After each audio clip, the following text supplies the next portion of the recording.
Hi everybody, Cash here with the Keepers of the Cash Flow, and today we're going to do a very special tutorial. It's actually going to be our slideshow that we've devised and utilized for a parenting based program here in our community. It is an introduction to geocaching. Before we get started, I just wanted to say that this slideshow does feature a few videos from geocaching.com's official YouTube channel, as shown here. They have lots of cool content. You guys should go check that out. And it also features one photo that belongs to geocaching.com and Groundspeak. Copyright 2018, Groundspeak Incorporated, all rights reserved, all that fun stuff. As I said, most of what you guys will be seeing today is unique to us. So let's get the show on the road. An introduction to geocaching, presented by the Keepers of the Cash Flow. And you can see me right there. This photo was actually taken at Overlook, and if you look in the back here, you can just make out our local community. What is geocache? Geocaching is a high-tech treasure hunting game played throughout the world, 190 plus countries, by adventure seekers equipped with GPS devices. The basic idea is to locate containers called geocaches outdoors and then share your experiences online. Anyone can use coordinates found on geocaching.com to locate geocaches. Let's go ahead and check out this video by geocaching.com. Geocaching is an any-day, anytime adventure that can take you to amazing and beautiful places, or even just to a place in your town that you've never been before. There are millions of geocaches worldwide. There are probably even some near you right now. Yes, you. To start finding them, just get out your phone or GPS. Go ahead. I'll wait. Then, create a free geocaching account and you're ready to go. The way it works is simple. Just choose the geocache you want to find, then navigate to its location. What you're looking for varies. Geocaches come in different sizes, shapes, and difficulties. Geocaching isn't always easy, so it's okay to get excited when you discover the cache. After finding it, sign the logbook. Trade knickknacks if you want, and log your find online. When you're done, just put the geocache back where you found it, and you're on to the next one. Hey, it's the other way. There's an adventure happening all the time, all around you. Become a part of it at geocaching.com.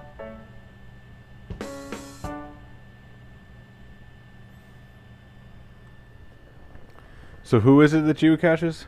People from all age groups can participate in geocaching, including individuals, families with children. As you can see, my lovely spouse with our 2 children in this photo. Students, adults, and retirees. What do you need to go geocaching? A GPS device or smartphone, some internet access, and a geocaching.com membership. The basic membership is free, and premium membership is about $38 per year Canadian. Prices are charged in US dollars and are subject to the currency exchange procedures of your payment method at the time of the transaction.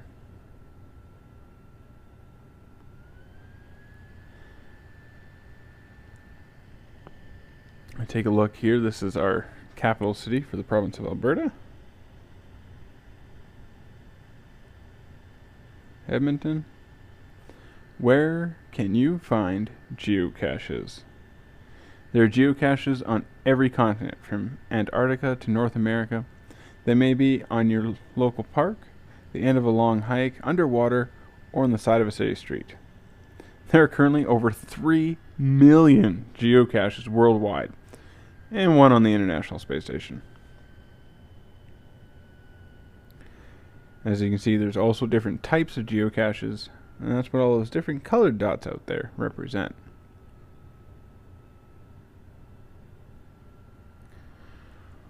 Why do over 7 million people worldwide participate in geocaching? Well, that's because it's awesome, but it's a great way to explore locations both close to home and far away that people have hid them, these geocaches, in places of natural beauty.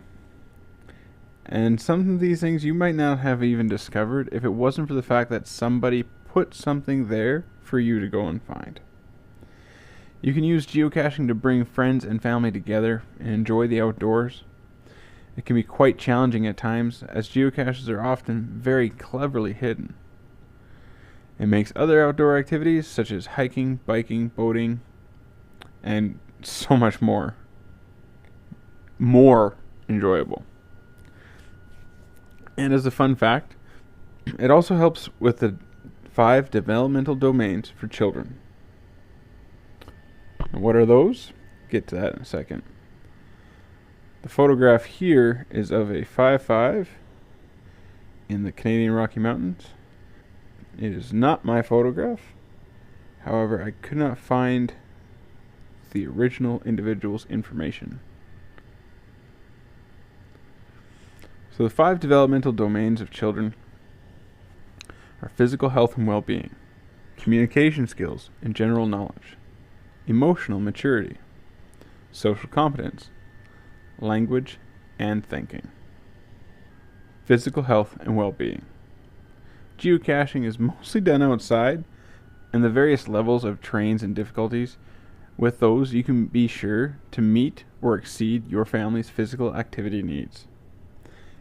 Something as simple as adding a geocache as a goal to a walk can motivate you to keep going or to go further than you've gone before. Communication skills and general knowledge. Well, time spent with your children geocaching gives you the opportunity to teach them about the world around them, and it provides opportunities for your children to communicate with you and communicate their needs. Beyond that, you get to learn how they communicate those things. I thought I had a pretty good understanding of my own children, but being hundreds of miles into the woods from civilization and nowhere near all the things that they would like to be doing more at times, you really can learn so many details about the different ways your children communicate, besides with their words. It's been a really cool experience for myself, engaging with them during this game. Emotional maturity. Failure is a great teacher. Not every geocache will be found, and especially for children who are in that 0 to 6 range, these moments can be very emotional. And this provides parents with an opportunity to show empathy, which is really key to those developing young minds. And you get to teach our children how to process those emotions that they're experiencing in a constructive manner. It's a great opportunity. Social competence. With the Environmental Stewardship Initiative, CETO, or CITO, depending on who you are, the Cash In, Trash Out program, and other etiquette and policies, geocaching teaches our children how to respect the world around them, as well as other people and their property. You know, teaching your kids, this is how we found that, this is how it goes back together, where and how we found it. Getting your kids involved to the point where they see a piece of garbage, they yell CETO, and they go running into the ditch to pick up a piece of trash and toss it into their baby brother's stroller. These are really great things to teach your kids. Giving your children the opportunity to find a geocache without your help, just kind of supervising off to the side, is a really big boost to their confidence and helps them grow their independence as well. Language and thinking. From geocache pages to activity logs, solving the puzzles, or finding the next coordinates, this game gives you and your children both plenty of opportunities to read, test your knowledge, and learn every time you step outside. That is just so awesome.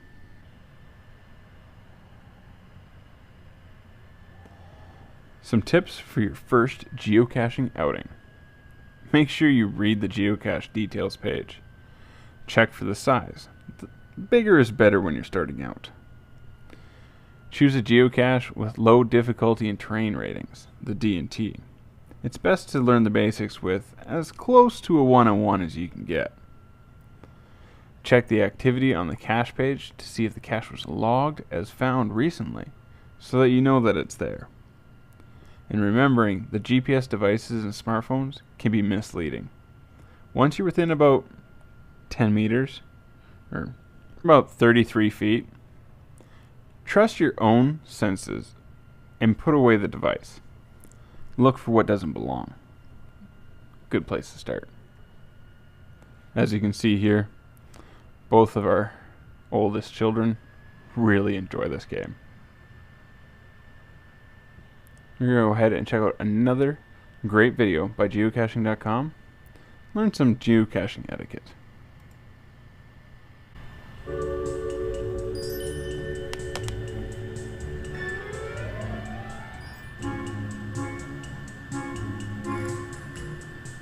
Sometimes when you find a geocache, it'll be filled with seemingly random items.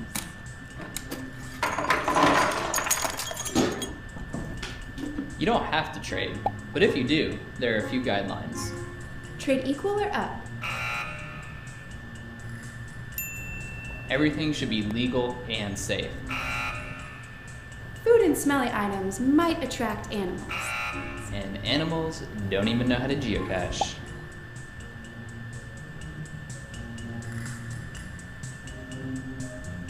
Instead of being kept like trade items, trackables move from geocache to geocache. They come in all shapes and sizes, and they all have a unique tracking code and the words trackable at geocaching.com. Before you take one, make sure you know what to do with it. And if you're not quite sure, leave it for the next geocacher. Even if it's super cool looking.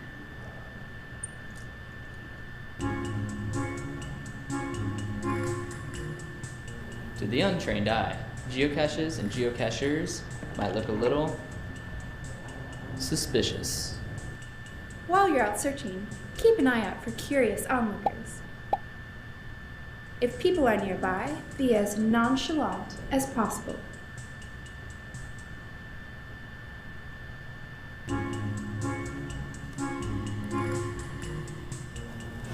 Geocachers are known for being environmentally friendly. That means not trampling plants and animals and respecting natural areas. We even have a thing called cache in, trash out, aka CITO. It means that whenever you're out geocaching, pack out any trash you see.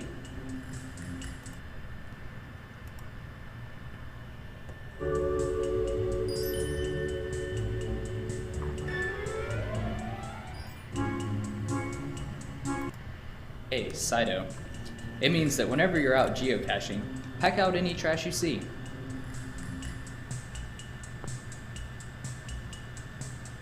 This one's easy. Just think before you geocache. Come prepared, obey local laws, and keep yourself safe.